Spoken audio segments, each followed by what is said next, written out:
So when you say the offense may be a little bit different than when it was in Cleveland, how so? In Cleveland we were a pick and roll based team. We played a lot of pick and roll with the personnel that we have, and we had spread our guys, our shooters out, and we made plays off the pick and roll. And here, our team is a little bit different. We have great post up players, and we have great ISO players, and our pick and roll game may not be as strong initially as like what it was in Cleveland, but we'll do some things. Now you assembled a coaching staff that's going to be Chuck Person, Quinn, Snyder, Ettore, Messina, John Cueser. You take me through one by one. What did you like about the qualities of those candidates and what role they will provide? Let's start with Chuck Person, if you will. Chuck and I had a chance to work together in Indiana, so I've known Chuck for a while, and he played for a guy that I have a lot of respect for, in Greg Popovich. And so it was an easy hire because of how close we were in Indiana and what I thought he could bring to the table for us here in LA, especially being here the past couple of years. And he's very knowledgeable about the game. Not only is he knowledgeable about the game, he also knows what I like to do, especially on the defense end of the floor, because he was with us in Indiana when I was a defensive coordinator. And then, he's a guy that played, so he has that automatic respect because he has played and he was successful when he played. So is his role mostly going to be involving defense, or anything specifically that you want him to oversee? No, all my guys will coach. They'll coach offense, they'll coach defense, they'll work guys out individually. They'll do whatever is necessary to help us win. Now, what about John Cueser? You worked with him in Cleveland. From my understanding, he helped out a lot with the offense. What did you like about him? He did in Cleveland. He helped out with the offense quite a bit. And, Cueser knows me. He's the one guy that I have from my staff in Cleveland to try to bring a little bit of continuity from what we did in Cleveland to here.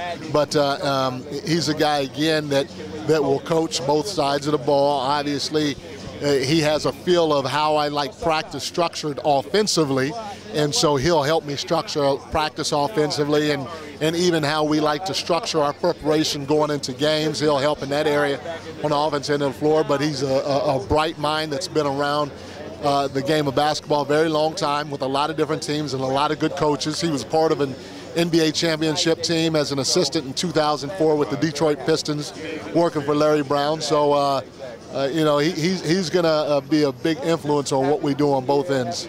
Your point about the way you like to structure how your offense is set in practice, how is that? How would you describe that? Different drills that we'll do.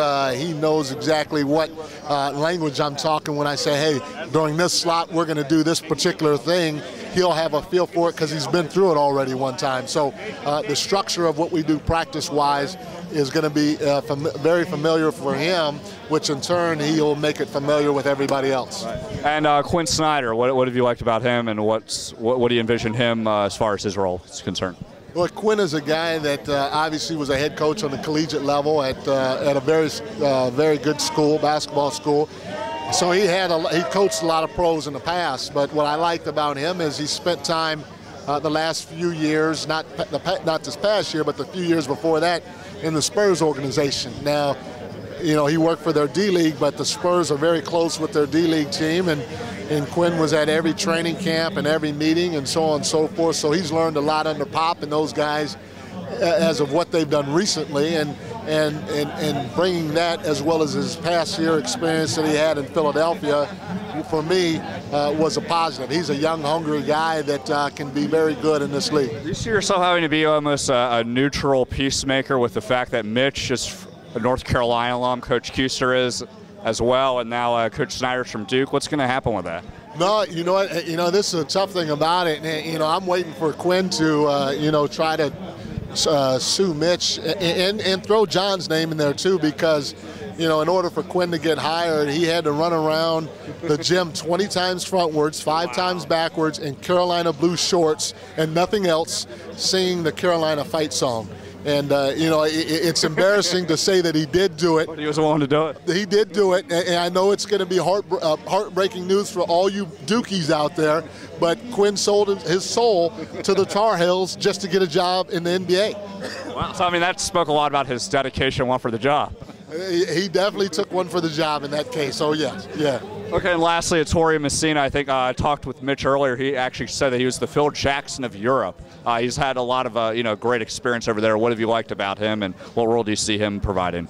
Well, my last 2 years in Cleveland, I had a chance to go over to Europe and watch Coach Messina's team for about 7 to 10 days at a time go through training camp, go through tour-days. And, he's Italian. He always had training camp in the Italian Alps, and at the time he was coaching CSKA Moscow. Okay. And so it was just fun to see the game of basketball in a different light, especially from a guy that I respect so much and from a very good basketball team. And I had a chance not only to watch their teams go through tour-days, but I also had an opportunity to sit in on his coaches' meetings and go on different coaching retreats or adventures with his coaching staff. I mean, we played soccer almost every day. Right. I did with his staff. And so just learning from him, learning the game in a different light was definitely beneficial for myself, and I think it'll be beneficial for our team as well as the rest of the coaches while he's here. Hey, Coach, I just have 2 last questions. You'd mentioned, I think, earlier this offseason to the Lakers website about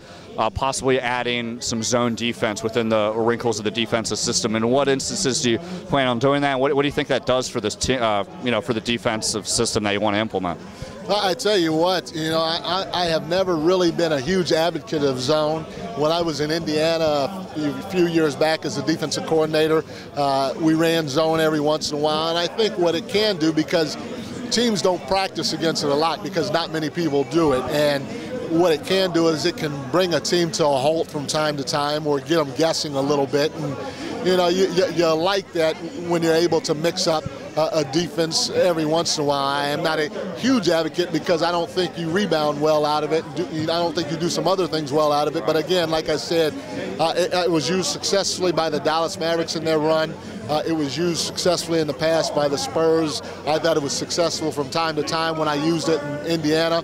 So with this team, I think, again, not doing it in big bunches, but doing it from time to time, it's something that can definitely pay off. And lastly, you mentioned earlier when we were talking about all the different assistants that you have, you want to have them be involved in all different facets of the game. What's the thought process behind that as opposed to, assigning specific roles and that sort of thing?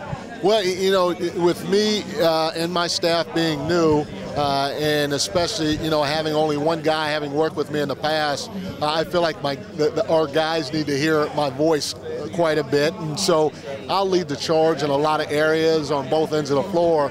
But I'm not one to sit back or have my coaches sit back and do nothing.